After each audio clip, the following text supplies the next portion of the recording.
Hello and welcome. I'll turn off the feedback. This is Bill Donahue with Discerning Truth. Thank you for joining me on Friday.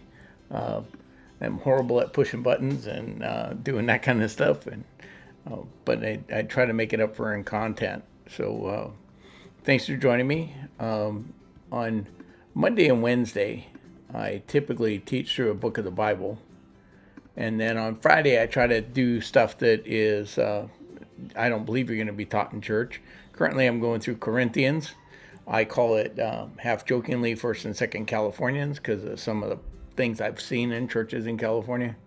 And then on Friday, we do something different. Today, I'm asking a question: is the intelligent design argument, does it prove God?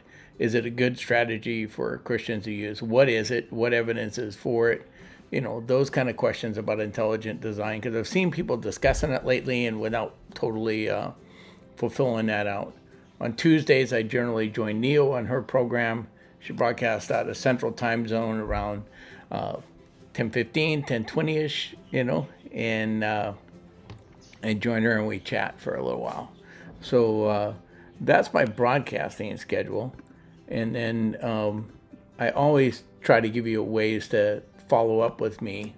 If you have a question after the stream or whatever, email is my best shot, bill@discerningtruth.com. I started on Cloud Hub. That's my home base. That's where I have all my replays is on Cloud Hub. There are, several hundred of them over there now. And you can find me as Donahue Papa, or you can search for channel 217. They don't use channels anymore, but it'll still bring you to my channel.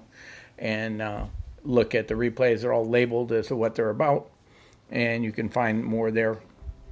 After every stream, I take whatever's I show you on the slides, create a PDF out of it, and put it on the Discerning Truths group on Telegram so that you can download that PDF, go look up the Bible verses, follow the links I provide, find the names of books I might reference, and then that.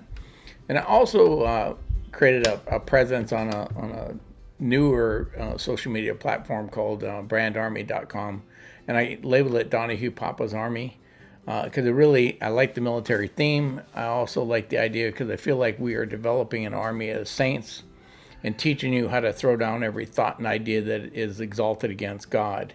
The warfare we're fighting today is not with guns and bullets, but rather it's a spiritual battle for the hearts and minds of people. And our battle is against principalities and powers that are not human. So that's why I like that thing, and it also gives you a way, if you want to support what I'm doing, you can, or you can join over there for free just to tell me you're not a bot and that your number's real. I always promote my friend Michael Beatty, Miguel California. He's been on with Dilly all week this week. He's still doing his show in the morning, Monday to Friday, 5:30 a.m. Starts out with some worship music, proverb of the day, and he's going through Matthew. It's been a fun study. And then on Sunday, his wife Linda joins him, and they're going through Psalms. I'm looking forward to seeing my friend Michael end of September. I'll be back in California for a short period, and hope to catch up with him. So with that, we want to jump right into the study. And like I said, if you missed the intro, the title slide, it says, does the evidence supporting the entire intelligent design theory lead to the belief in the God of the Bible? And I'm kind of going to lay you out where I was at, because I was very much involved in the creation evolution debate, the intelligent divine debate in the 1990s. It took up a lot of my time, and there was it. I want to tell you, it wouldn't affect my faith one bit if we found proof that God created ex nihilo out of nothing, or if he created out of something that's a mixture of evolution and intelligent design. It doesn't affect me, because the point of the Old Testament, the point of the Bible is, in my opinion, that God created, not when and how he created. So I'm not so stuck into young earth, old earth, whatever. It's like wherever the evidence leads, I'm willing to go, and I don't have a problem with it. But When anyone wants to try to give you evidence for naturalistic evolution, they always skip over abiogenesis. Abiogenesis is simple. Bio is life, Genesis is the beginning, like the book of Genesis.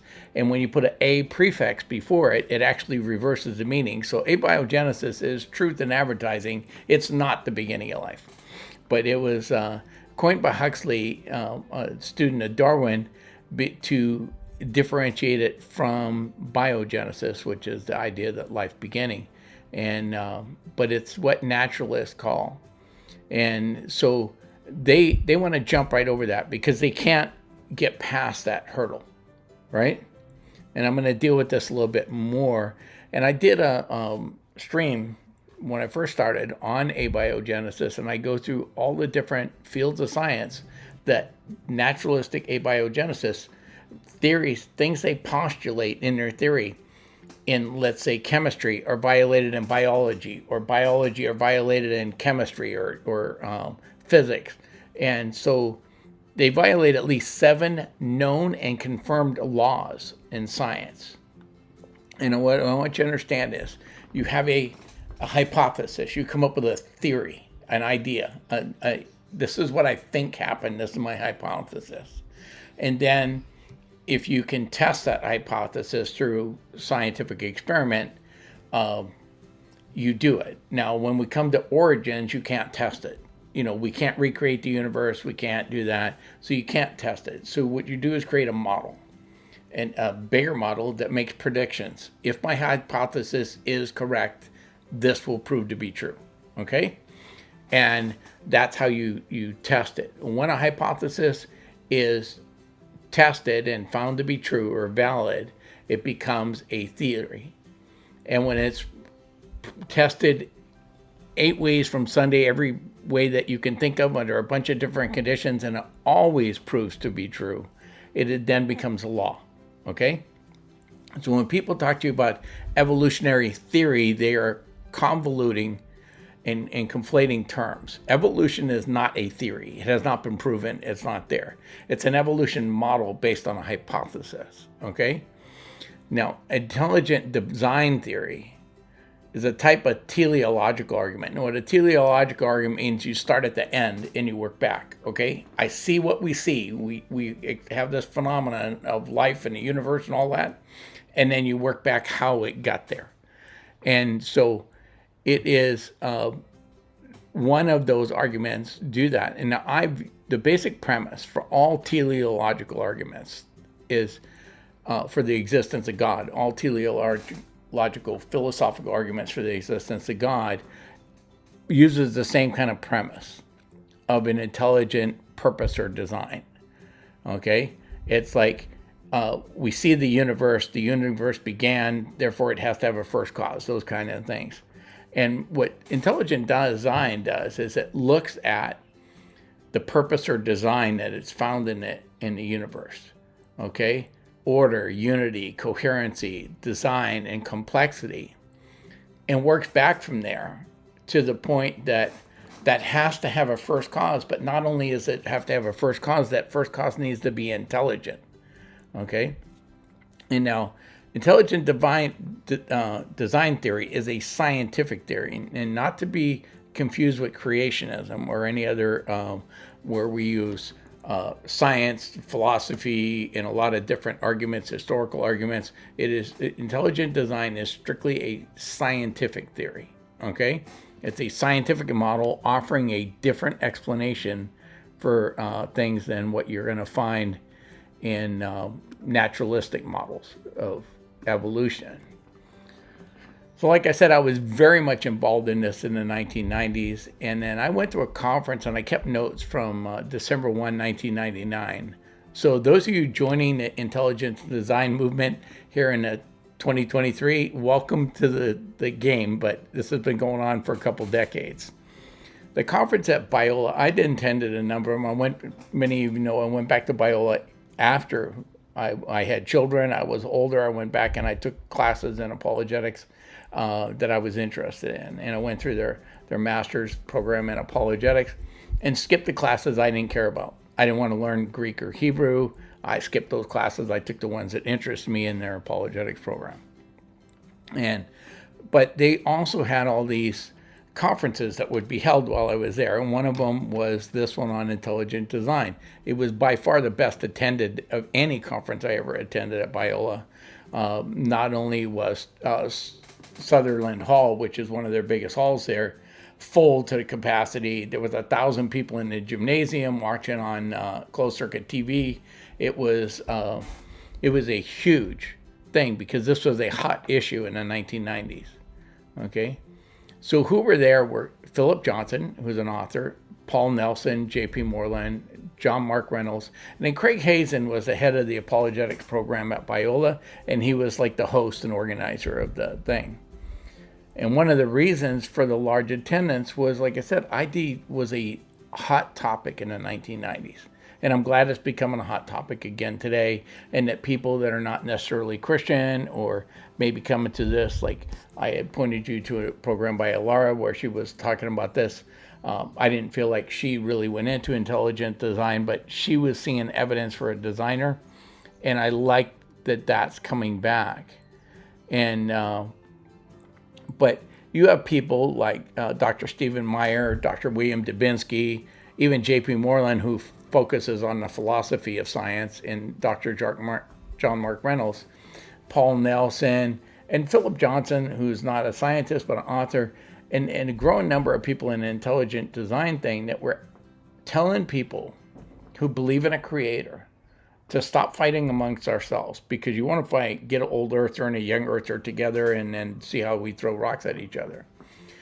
And they said, we can even enlist non-Christians, like Dr. Michael Behe, who wrote a book called his ideas on irreducible complexity and in the cell, and use scientists who maybe not have the same beliefs we do in the same creator or whatever, but they're making arguments showing intelligent design. And they said, let's just get together and unite behind this one idea. And I like unity around simplicity. And like I said, if you want more on Behe, I have a link on the bottom where he's going to give you 19 different examples of what's called irreducible complexity. And that's something in the cell, and I'm going to use the flagellum later in this argument. It's the most commonly pointed to out of his theories. But they're very complex molecular machines, biological machines at the molecular level that show that they wouldn't exist, that you can't explain their existence by incremental naturalism. They have to appear fully formed and functioning to have any use at all. Now, Philip Johnson started the discussion, and he tried to explain the purpose of framing the argument around design. And he claimed that by starting around design argument, we can establish John 1:1. And you saw, if you watched Laura, she accepted John 1:1 through 1:5. She didn't get to John 1:14. She's not with me here that Jesus is the Logos and Jesus is the creator, right? Even though John 1:3 says the Logos created everything that was ever to be created. She didn't get there, but she was ready to accept John 1:1, that in the beginning there was. And so his argument is that we can get people there that are not Christians. And I think there's some validity to that argument, right? And then Johnson was clear. This is not a Christ-centered argument. This is not to promote the gospel on the first step, at least, okay? What he was saying is if we unite the divided around one issue, it's like uniting all Christians around Christ and Christ crucified. If we unite everybody that believes in a creator around the idea of intelligent design, we can eliminate the divisions between us. We can talk about that in-house, but the other side uses those divisions to fight against us. And he thought it was a strategic way to do it, and that we could divide the united, the naturalists, because many of them have come to the same conclusion that you have to have a designer. And so while ID is a scientific theory, and I want to make this clear, it is science. Even the early promoters of the strategy of uniting behind intelligent design were not hiding the ultimate agenda of making a religious argument that questioned the nature of that designer, and poured in and out.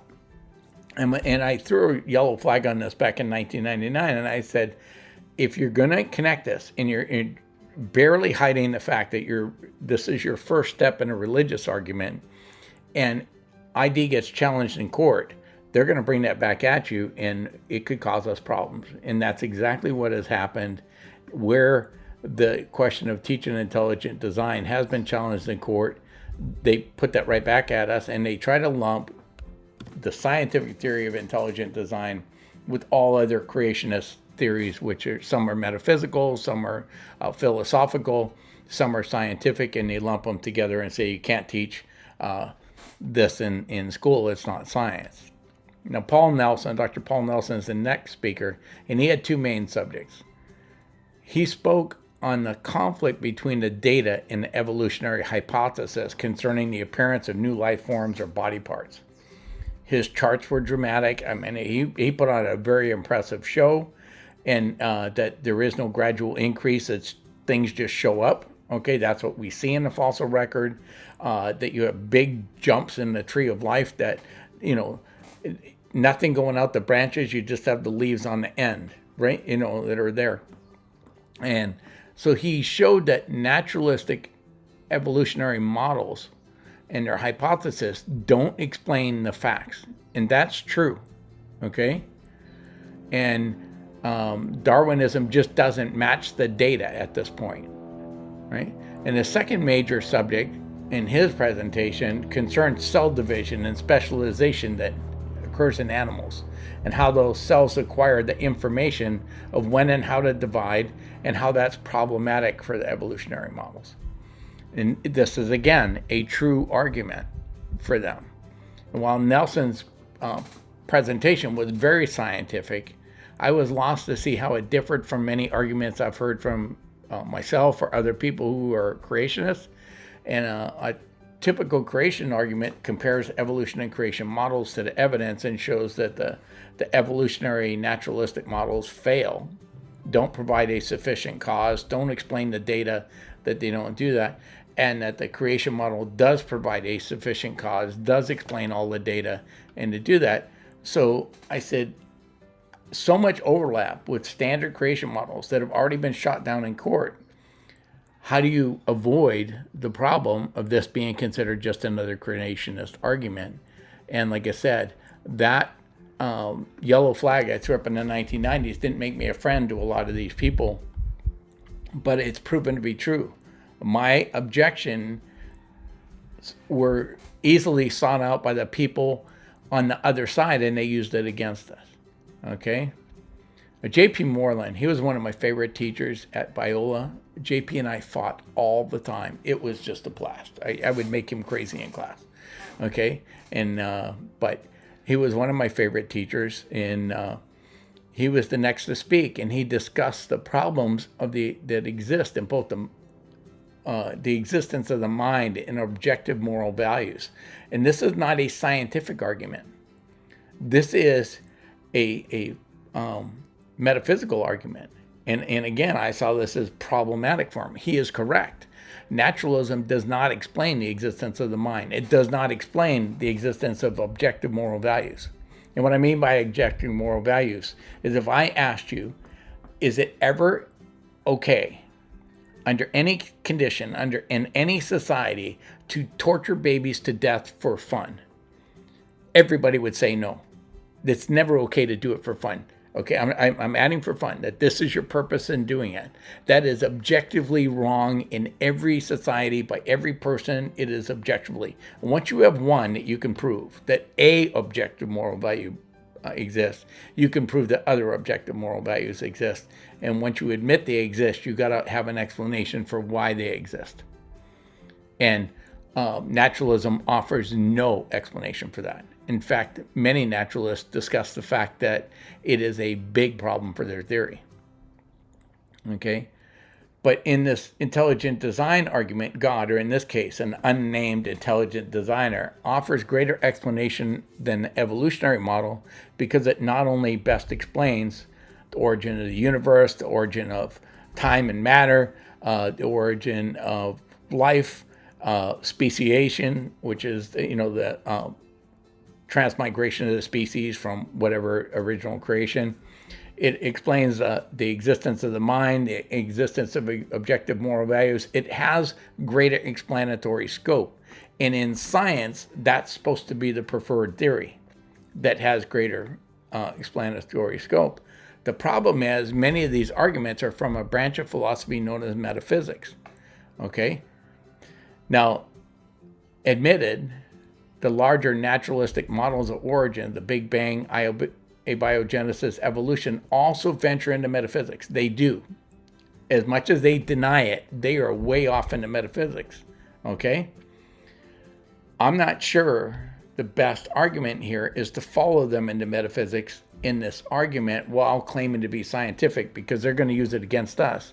And you will see them throw stones at the intelligent design people for going into metaphysics while ignoring the fact that they do the same thing, right? John Mark Reynolds was also the final speaker, and he spoke on the need to develop a clear and positive apologetic for the creation model. 100% agree. Rather than simply destroying each successive naturalistic models. And I think that's true. We spend a lot of time pointing out what's wrong with their model without presenting a positive apologetic. Here's my proof for the creation model. And but I fail to see how focusing on a single aspect of that model, the teleological evidences that are supported in intelligent design, helps the case. I like a cumulative case argument. I use a cumulative case argument for the existence of God, right? For the truth that Jesus lived, died, and rose from the dead, that there's evidence from here and there, and you put it all together. It's the overwhelming argument. To tell me I need to set aside all those other proofs and only stick to one, I'm not sure that made any sense to me, right? And but the intelligent design enthusiast argued for creation and attacked evolution, and they're even in this presentation, so I'm not sure what they gained, right? They're telling me we're focusing on this, but they did exactly what creationists do, right? Now, the unity at this group in Biola was not connected by the proposition that some intelligent was an active agent in origins, even though that's what they were uniting again. But they were united around the idea that the one and only God of the Bible created everything. Okay? So my question at the end of the conference is if we unite behind an intelligent designer model that doesn't necessarily include the God of the Bible, are we helping or hurting the spread of the gospel? And like I said, just by raising these questions, I got a ton of pushback in the 90s that I was against them and undermining them and a secret evolutionist or whatever, it was horrible. Now, if you haven't heard of Stephen C. Meyer, you need to learn who he is. He wasn't on the stage that day when I attended the thing, but his book, and you start here, is with Darwin's Doubt, The Explosive Origin of Animal Life and the Case for Intelligent Design. Now, Meyer focuses on a problem Darwin admits in his theory. He said, the fossil record doesn't support my theory. I believe that as time goes on, there haven't been many fossils found at the time of Darwin, that when more fossils are found, we're going to find millions of intermittent and transient fossils, and that it'll fill out the tree of life and it'll support my theory. Okay? But what the fossil record shows is that while there are some fossils that exist in the Ediacaran or Vendian strata, the vast majority of fossils appear suddenly in fully formed creatures in the Cambrian strata. It's like you have nothing, and then boom, all these life forms there. And so that's a problem for Darwin's model, because he said he made a prediction, and that's what you do with models. You create a model. The model says, if the model's correct, I predict we're going to find this. And when you find things that go against the model, that refutes the model. Okay? The evidence has refuted Darwinism, but they don't want to admit it. So they just keep tweaking Darwinism to make it work, right? Now, at the time of Darwin, little was known of the fossil record, but But now we have millions of fossils, and we know Darwin was dead wrong. His model doesn't fit the evidence. So what Meyer focuses on that, and that to destroy their thing, and offers an alternate explanation. The only way to explain the sudden appearance of all those life forms, and diverse and beautiful as they are, is if an intelligent designer created them and put them into existence at the same time. Now you also have this German-born geneticist, Richard Goldschmidt. Now he coined the term hopeful monster, and I don't know if many of you have heard this, but it's basically a theory in science that presents the idea that there were sudden and abrupt changes in morphology, in your physiology of things. And the example that's usually thrown back in their face is they're basically saying a lizard laid an egg, and when the egg hatched, a bird came out, okay? And I know you're all thinking that's stupid, and it is stupid, but Stephen Jay Gould, who's a paleontologist, he's written books, and what he has argued is that environmental pressures explain this, that didn't happen by chance or randomness, but that catastrophes on this earth, that the earth does not follow what they call uniformitarianism, that things have always happened that the way they're happening now in the same time period, that the history of the earth is one catastrophe after another. He's correct in that. That is what history shows, is major catastrophes, including at least one global flood. Okay? So he's correct in that assumption. But where he errs is he says that the pressure from those major environmental changes is sufficient to cause the biologic organisms to have these massive changes in morphology in very few generations, maybe even in one generation, like the example of the lizard having an egg and a bird coming out, but in a very short order because of these extreme pressures. There is no evidence supporting that, other than he's trying to explain the sudden appearance of all this stuff in the Cambrian explosion. And, Stephen Meyer just destroys this theory, right? But Goldsmith argued that this was a fatal flaw in the naturalism, that they have no explanation for how this happens. And they have tried, like I said, Stephen Jay Gould has tried. If you want to read his books, he's just not very convincing. But he talked to you in big scientific words and makes them sound smart, but it's not. Now, the idea of a designer is not new. Cicero, Voltaire, René Descartes all used timepieces like a watch in arguments around purpose. Okay? And then Bernard de Bouvier de Florentin in 1686 used the same argument. Isaac Newton saw design in the universe as evidence for God. In fact, Isaac Newton saw math as proving God. Not the God of the Bible, but a creator, a first cause, an intelligent first cause. Newton wouldn't have been accepted in most of your churches because of his beliefs, but he was definitely a deist, so to speak, a belief in a God, kind of an Einstein's God. Okay, somebody that was a first cause. He phenomenally intelligent man, right?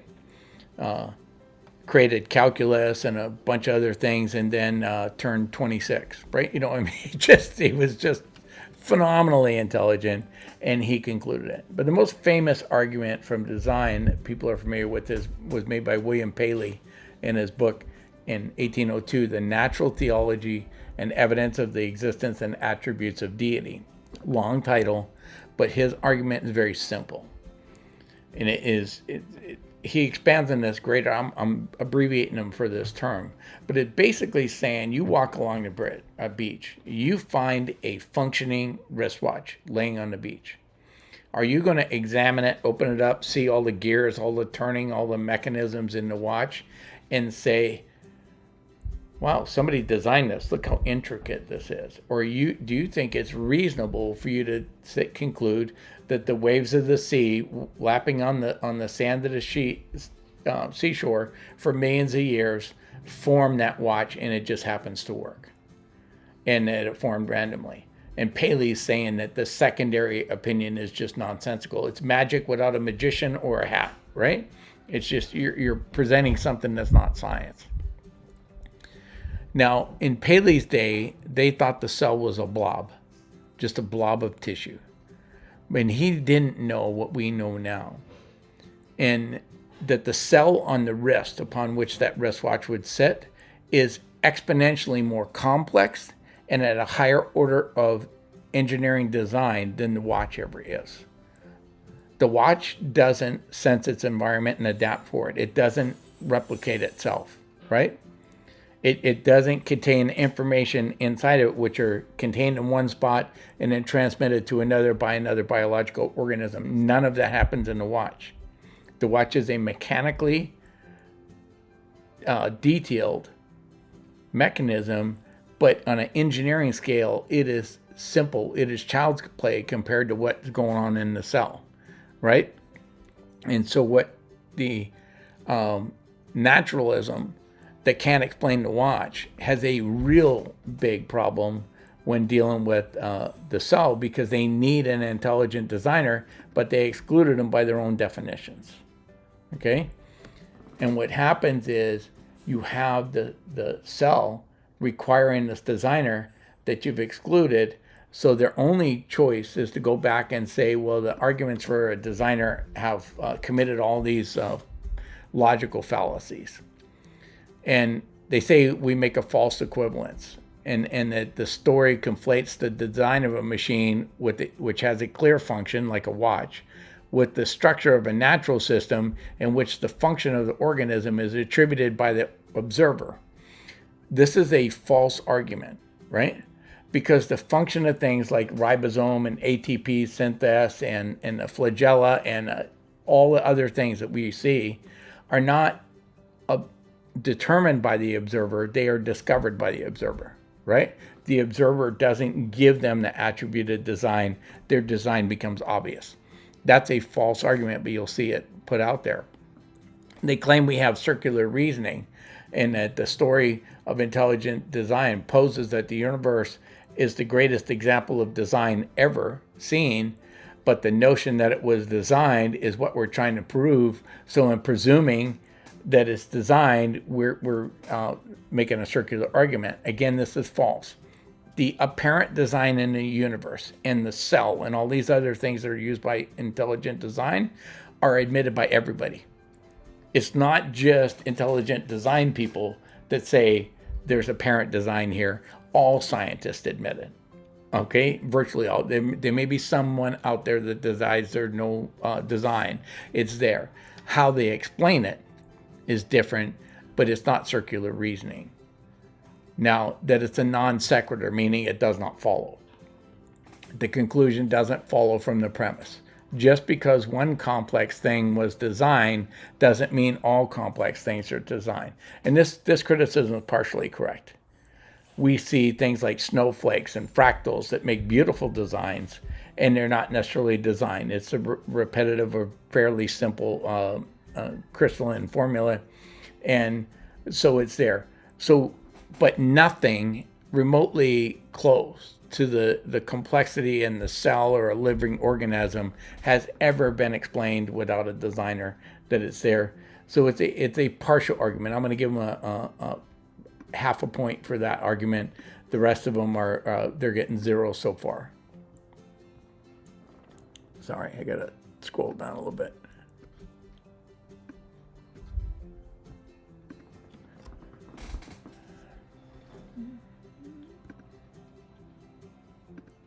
Where did it go? The argument from ignorance. Okay, now this is where this is completely crazy. The argument from ignorance says just because a storyteller can't see how complex things can arise by natural process doesn't mean they actually can't. True statement. Okay? But who's making the argument from the thing? David Hume, a famous philosopher, made this originally, and he says, we have experience in making watches. And so we can definitely conclude that a watch requires the designer. In contrast, we have 0 experience making universes or cells or living organisms from inorganic matter.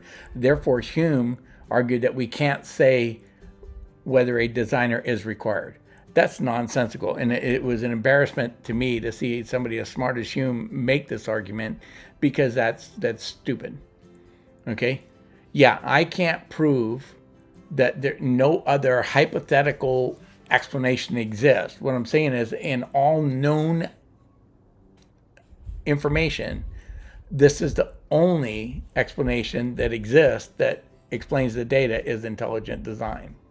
So it's a very weak argument, right? And but understanding what is an argument from ignorance, right? I have two basic forms. No one has proven not A, that something isn't true. Therefore, A is true. That's an argument for science. You haven't proven that I'm not 6'5", therefore I'm 6'5". Okay. It may also take this form. No one has proven that I'm 6'5", therefore I am not 6'5", right? You know, and I'm not, by the way, not even close. But the naturalist is saying that since no one has proven that there is not another explanation for the apparent design in the universe, that another explanation therefore exists. That is circular reasoning in its, by definition. When there is abundant evidence for design admitted by all sides, and only one theory offers an explanation for design that provides a sufficient cause, and you can hear me use that term a lot, sufficient cause, to explain the phenomenon, it is the side which wants to claim that some currently unknown explanation exists because it hasn't been disproven to exist. That's the side making the argument from ignorance. So this is typical. If you want to argue against somebody, you say they're doing what you're doing. If you're making an argument with from ignorance, you accuse them of it, right? It's like the first one to throw the mud. And now, intelligent design is a teleological argument. Like I said, that's starting from the end and working back to the beginning. So was Haley's watchmaker argument. I don't see any reason with acknowledging that it's a modernized version of that argument based on scientific data not available to Haley. But because Haley's watchmaker argument has been blasted by scientists and philosophers and different people with bogus arguments most of the time, like I just presented to you, the idea of they want to stay away from it. But the very idea of the scientific method requires that a theory be adapted or updated when new scientific data becomes available and re-examined. We have data not available to Haley, the data in the cell, the irreducible complexity of things in the cell, like the flagella, right? So it is reasonable for us to update the watchmaker argument to the scientific theory we have now, right? Now, I keep mentioning a flagella, and for those of you who don't know, I didn't put a picture in here, but it looks like an outboard motor with a propeller and a shaft and stuff. It's a tiny little molecular thing. And it contains many parts that are familiar to human engineers, including a rotor, a stator, a drive shaft, a U-joint, and a propeller. And one molecular biologist wrote in the journal Cell, that's the name of the journal, more so than other motors, the flagellum resembles a machine designed by a human. Okay? They're admitting that the design looks like there. It looks like it was designed by a human. It looks very much like something that we would build. And they're telling you it just happened by chance. Okay? And Behe says not a possibility, because all those pieces, the stator, the rotor, the drive shaft, the U-joint, and the propeller are totally useless to the cell until they're all there and functioning together as a fully functioning machine, molecular machine. Therefore, they wouldn't be retained in the thing, even if you mutated them. They have to all become present at once. Now, I suggest that we embrace the supposed criticisms of ID just update the form, as an updated form of the watchmaker argument. It's like when someone tells you you're a racist, or you're a right wing, you're a white national, whatever they want to throw label at you, you're a deplorable or listless vessel. Let it roll off your back. Go, okay, so what? How's that disprove the argument? Let's get back to the data. The data shows the need for an intelligent designer, right? And once you agree that there needs to be an intelligent designer, my next question for you is, what attributes would that intelligent designer have to have? And this is where you make not a scientific argument, but a metaphysical argument, or theological argument, because you're going to show that those attributes are the same attributes that we say God contains, the God of the Bible. Now, the origin of the universe, and some people have tried to argue for an eternal oscillating universe that has gone through an infinite series of contractions and expansions. It's called the Big Bounce. You heard Laura mention to it if you watched her show. That's that idea that the universe is eternal and it compresses, then bangs again and goes back out. And it's been there. They offer no existence for its coming into existence because they said it's always been here, right? Only things that come into existence need a cause. God didn't come into existence. God doesn't therefore need a first cause, right? If you can claim that the universe is eternal, you can get past that hurdle that us creationists always throw at the scientists about the origin of the universe. Because honestly, the Big Bang argument starts after the explosion. Because you have nothing, not time, not space, not matter, or energy, and then it blows up for no reason. That's stupid. That's nonsensical. That's non-scientific. So they start a fraction of a second after the explosion, and they avoid explaining what exploded, when, how did you have cause and effect without time. They skip all the hard part, and they get into, and they want to use our stuff only God can create, right? Now, there's a famous argument called the Kalam argument. William Lane Craig spends a lot of time on this argument. And it basically says anything that begins to exist has a cause. The universe began to exist, therefore the universe has a first cause. It's a legitimate argument, but when you start thinking about the universe has a first cause, you go, what is the sufficient first cause that you might need for the universe? Whatever cause that has to exist outside of time and space and the universe. It must be so immensely powerful that one might describe it as omnipotent, since it caused all other things to come into existence. And it is so immensely intelligent to design the entire universe that it's capable of generating all the order that we see in the universe and all the information that's contained in the universe, right? Then omniscient it may be a word that it knows everything. It's total knowledge, total thing. Those are descriptions of what we call God. So ID can get you to an argument for God, but I don't think we're stuck with just one argument. The fine-tuning of the universe is usually used by intelligent design people. It's used by creationists, and it's there. And the reason is that everybody agrees. The data all agrees that the universe has fine-tuning. Now, how it got fine-tuned, that's where you're going to have an issue. But here's just a short sampling of a much longer list. If the strong nuclear force were slightly more powerful, then there would be no hydrogen, which is an essential element of life. If it was slightly weaker, then hydrogen would be the only element in existence, and you still wouldn't get life. If the weak nuclear force were slightly different, then either there would not be enough helium to generate heavy elements in stars, or the stars would burn out too quickly, and supernova explosions could not scatter the heavy elements across the universe. So both strong and weak nuclear forces cannot be very different from what they are, and it's a fraction of a percentage. If the electromagnetic force were slightly stronger or weaker, atomic bombs and thus complex molecules, atomic bonds, not bombs, and complex molecules could not form. Okay, you need that to happen in any model, naturalistic model, and it wouldn't happen if the electromagnetic force were any different, slightly stronger or slightly weaker. If the value of gravitational constant were slightly larger, one consequence would be that the stars would become too hot and burn out too quickly. If it were smaller or less, right, the stars would never burn at all and heavy elements would not be produced. Now, there's very many other. Like I said, I just brought out 3 or 4 to give you an example. This list goes on, and I give you a link to places where you can see a little longer list. It's not exhaustive by any means, but it's much longer than what I gave you here in this link. Okay.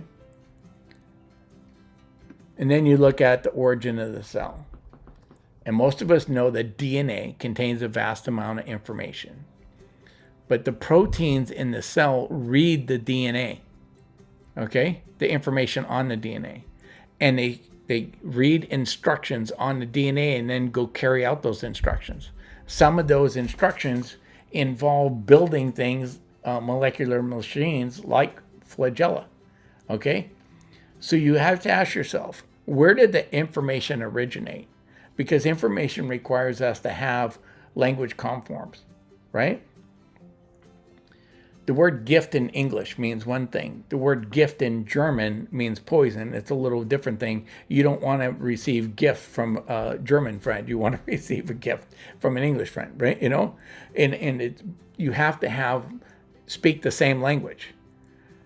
So how do molecular machines, or the DNA, the protein, and molecular machines all have to read and understand the same language according to the same language conforms? Where'd that come from, right?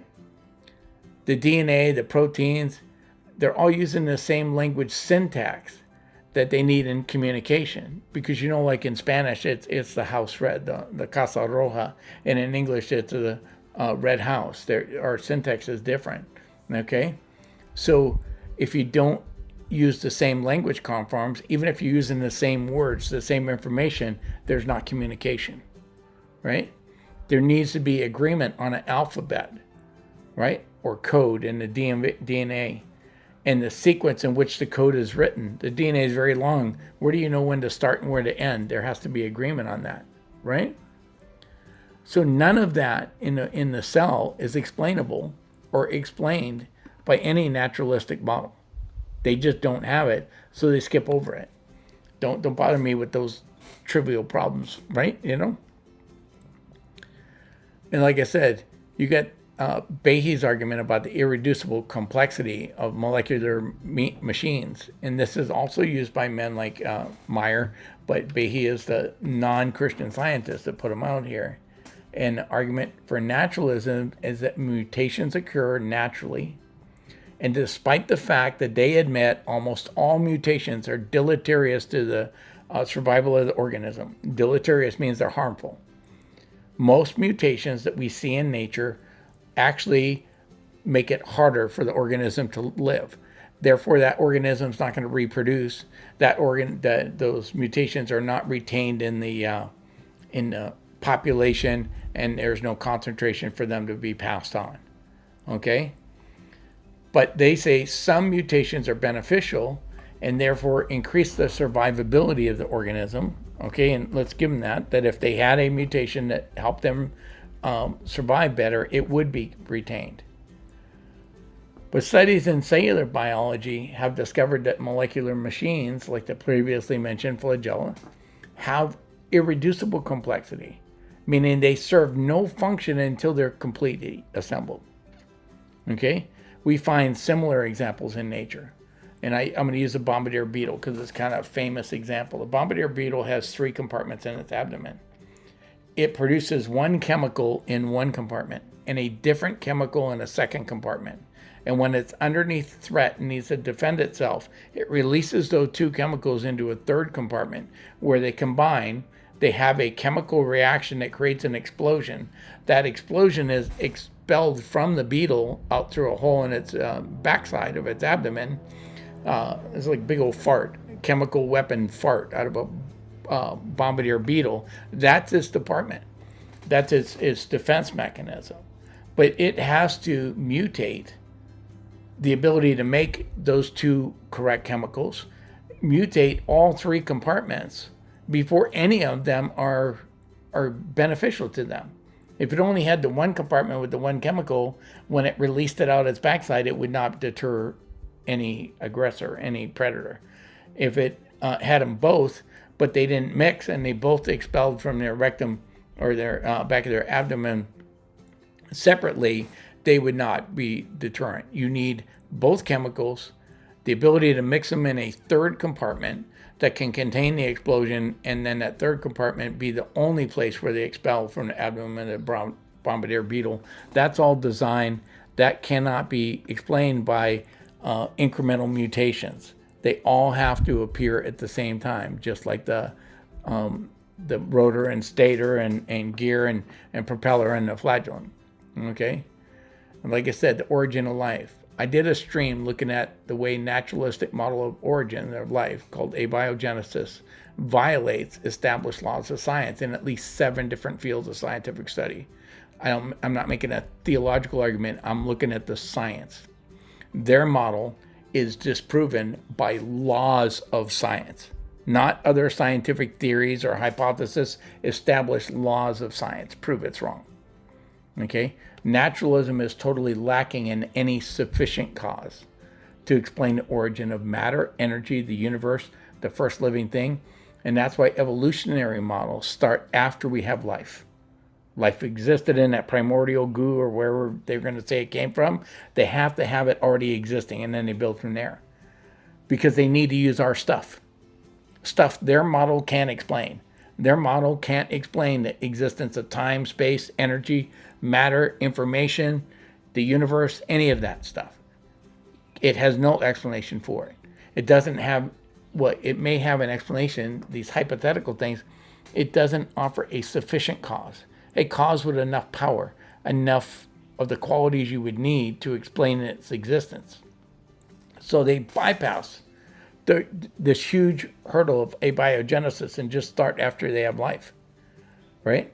And if you remember the experiments by Stanley Miller, who tried to mix a bunch of chemicals together and shoot it electrically in an atmosphere that there's no evidence ever existed on the Earth, and he did it, and he tried to create building blocks of life. And they said, well, there's some stuff in there that are in the building blocks, and so this is a good thing. No, had Stanley Miller drank the contents of his beaker, it would have killed him. Most of the stuff in that beaker was 100% toxic to life. So his experiment actually disproved what they were doing. And no, they have never created anything that is living, not scientifically. And like I said, I know there's a lot of theories out there that they have and stuff. I'm just looking at the actual science, right? And if they do create life, there's a scientist, an intelligent designer operating in a laboratory creating it, and that doesn't prove naturalism either. It proves the existence of an intelligent designer, right? So both sides, creationism and naturalism, have questions that are answered in metaphysics and not science. But naturalists pretend that their metaphysical claims are actually science. Okay? And then they say, well, we're going to call intelligent design or creationism pseudoscience because it focuses on the thing. And like I said, this is when you're guilty of something to accuse the other side of doing it. This is a strategic argument and a way of doing rhetoric. When you don't care about the truth and you just care about winning, that's what you do in an argument. You accuse them and you put them on the defense. And they'll put creation and intelligent design to a lesser degree on the defense by accusing us of being pseudoscience when they in fact are pseudoscience. And then they have a problem with the origins of humans, right? And in the book Science and Human Origins by Ann Gower, Douglas Axe, and Casey Luskin, they explain that hominid fossils generally fall into one of two groups: ape-like species or human-like species, with a large unbridged gap between them, and that's on page 45. They acknowledge this, that you take out the disproven transitional fossils, right? Like Piltdown Man and stuff that are absolutely been debunked. Or Lucy, where they broke the hip. They actually cut it, twisted it, and glued it back together to say she could walk upright, and postulated that some animal like a big cow stepped on her, broke her pelvis, and twisted it, and that's why when it fossilized. It was in a position that she couldn't walk. So they just fixed it. I watched them do it live on TV in a documentary, and they just thought, nobody's going to notice this when we take a saw to the fossil and twist it, right? They also explain how many mutations it would take to evolve the anatomical changes necessary for walking or running. It requires dozens, if not hundreds of thousands of different minute changes, right? If it could happen by random mutation at all, you would have to explain all these changes and how they would have been obtained or retained in the community. In the time span available for human evolution from chimp to an ancestor, chimp-like ancestor, is 6 million years. The effective population size is 10,000. Then the mutation rate is 10 to the -8th per nucleotide per generation. Okay? And the generation time is 5 to 10 years for a chimp-like ancestor. Only a single change, that's what you would need just to make a single change in the anatomical features, and they need hundreds, if not thousands of them. Okay? And given these numbers, it's extremely improbable, if not absolutely impossible, and I'm going to tell you it's absolutely impossible from a numerical standpoint, for us to have evolved from hominid ancestor to, from an ape-like ancestor to a hominid, a human-like ancestor, in an unguided process. It's not possible. And they say this on page 26. These are scientists. Okay? These are not your run-of-the-mill creationists telling you what's wrong with it. These are people saying our model doesn't fit the evidence. The physiological adaptations that we're talking about here are child's play when you talk about things like information and stuff that needed to come up, because that's way more doing. So our capacity for abstract thought and self-consciousness and reflection and our ability to communicate puts us in another category entirely from other animals. Now, I know I'm going to get rebuttal back here that you can teach an ape to sign and do very simple languages. But in those sign languages, they're telling you they need to eat or whatever. They're not doing complex abstract thought. They're not talking about judging art or doing stuff, or about does God exist and self-awareness. And then the very words we use are actually abstract symbols for ideas. Now, our words, and we're using syllables and stuff to build our words, are there. They don't point you directly to an idea. Early human language was like pictographic, and you wanted a man, you drew a picture of a man, right? A lake, you drew squirrely lines like a lake. Our language, our alphabet, has no connection to that. And we're out there, and they're saying no animal has that ability. So where do these massive increases in fine motor dexterity and the quantum leaps in language and art and abstract thought come from? Well, if you watch the Ancient Alien channel, they came from aliens, right? Because this is their way to avoid admitting God exists. You postulate aliens, either from a different dimension or from another universe that's not bound by our physical laws and science, and that they came here and they planted life in the primordial goo. This is called directed panspermia, where they come over and they did it, and then every once in a while the aliens came back and jump-started or made the major leaps in evolution on the world. This kind of nonsense is believed by people who want to avoid the naturalistic, the obvious answer that God exists and is your intelligent designer. Now, naturalists know these are problems for their theories. And they're looking for an intelligent designer other than God. And that's why people in intelligent design say this is a good argument, because they're already admitting that an intelligent designer exists. And they're going at it. So the biggest benefit I can see in an intelligent design argument is it provides a way to appeal to a non-believer on purely scientific grounds, because intelligent design is a scientific argument at its basis, right? Showing the need for design. And once you get agreement that an intelligent designer is needed, you have to go through the various intelligent designers, the aliens, the God, which has the best explanation, right? And you can do that. Now that's a metaphysical argument. It's no longer science. You leave science behind, but you can get them to the gate with this. And the benefit of doing this, I think Paul says in 1 Corinthians 9:20-22, to the Jews I became a Jew in order to win Jews. To those under the law I became as one under the law, though not being myself under the law, that I might win those who are under the law. To those outside the law I became as one outside the law, not being outside the law of God, but under the law of Christ, that I might win those outside the law. To the weak I became weak, that I might win the weak. I have become all things to all people, that by all means I might save some. So what Paul is saying here is that he adapted his message. He didn't change his message, but the presentation of his message to the audience.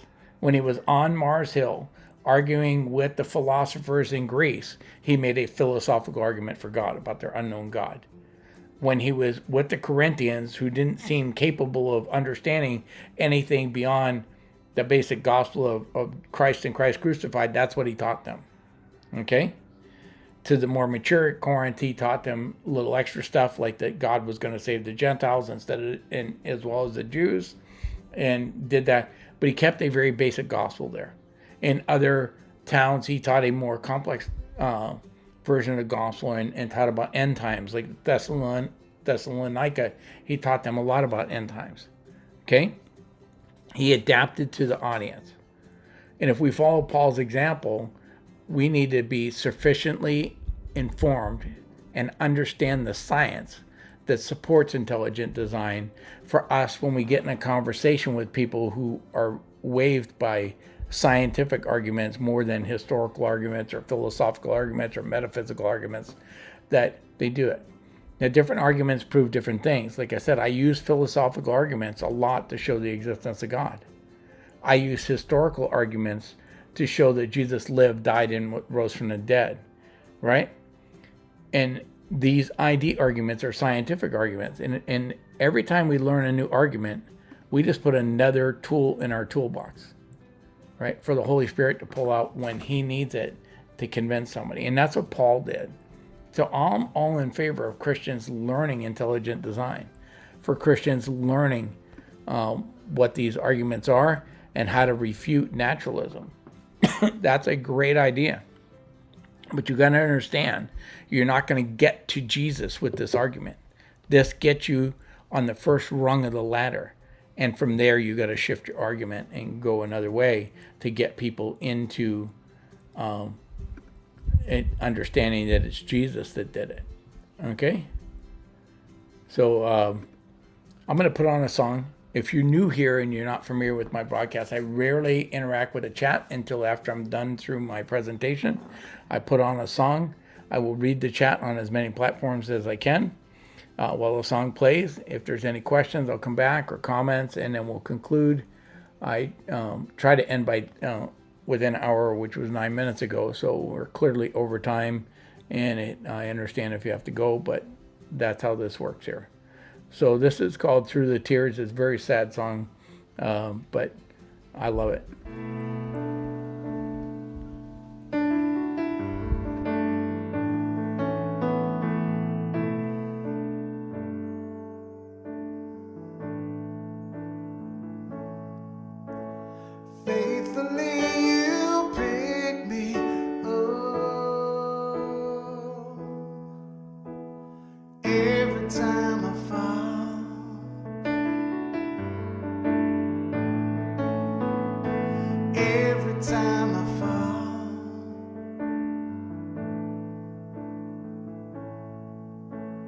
Joy of my salvation,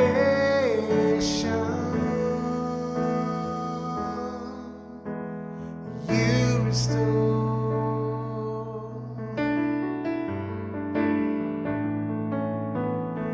you restore.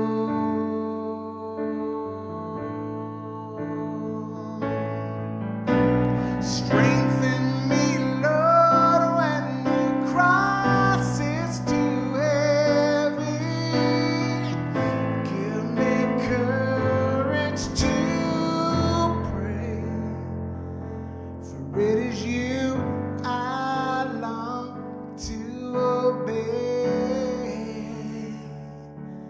Yeah, through the tears, there is a joy that surrounds me. Through the pain, there is a love that has found me. Through the tears, there is a joy that surrounds me. Oh,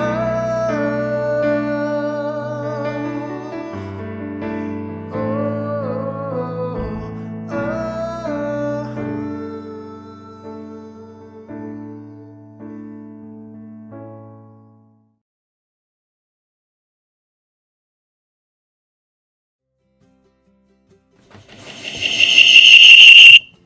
Okay, I'm back. Twice with the feedback. I apologize for that, but I'm back. Yeah, Pops, I seen you over in Cloud Hub. I still have to go out and back into Cloud Hub to see chat, but yeah, Neil deGrasse Tyson is another very smart person who's a denier of God. There's a lot of people out there that are super smart, and the evidence against or for and against God, it's not that it's insufficient to show God exists. They have an objection to it based on emotional or philosophical grounds, and he's no different. And but that just happens, and I'm glad I seen a lot more comments out there, and Rumble's starting to pick up in the chat. I appreciate that. And just remember, intelligent design does get you to the point of needing a designer, and an intelligent designer. And once you get somebody there, it's time to shift the argument to what qualities that designer would need. And when you show that designer is going to have an intellect far beyond anything that we've ever seen, you get omniscience. When they have power far beyond anything we can imagine, that's omnipotence. And it has to exist outside of time and space, and matter and energy, and exist outside of that, then that's the description of the God of the Bible, right? So that's how you get there. But these are all good arguments for people to do. And if they're making headway with people, like I said, I pray that Laura comes to the point where she's accepting Jesus down the road, and I enjoy her streams. I didn't think her stream on intelligent design was the type of evidence I've ever looked at, but if that's what's bringing her closer, I thank God for that. And let people walk in their own path and on their own pace. It's not my job to save anybody. The Holy Spirit does that. And so I look forward to the day when I can welcome her in as a sister in Christ. I mean, I hope that is the case. And if it never happens, that's up to God and her. But so that's how I can support somebody that holds a completely different worldview to me and filters the data through a different worldview. And we're here. But, like I said, those of you that are just discovering intelligent design, I'm glad. Welcome to the game. It's been here for quite a while, and it ain't going away. So with that, I'm going to get out of here today, and hopefully see you Monday on 1 Corinthians. Thank you.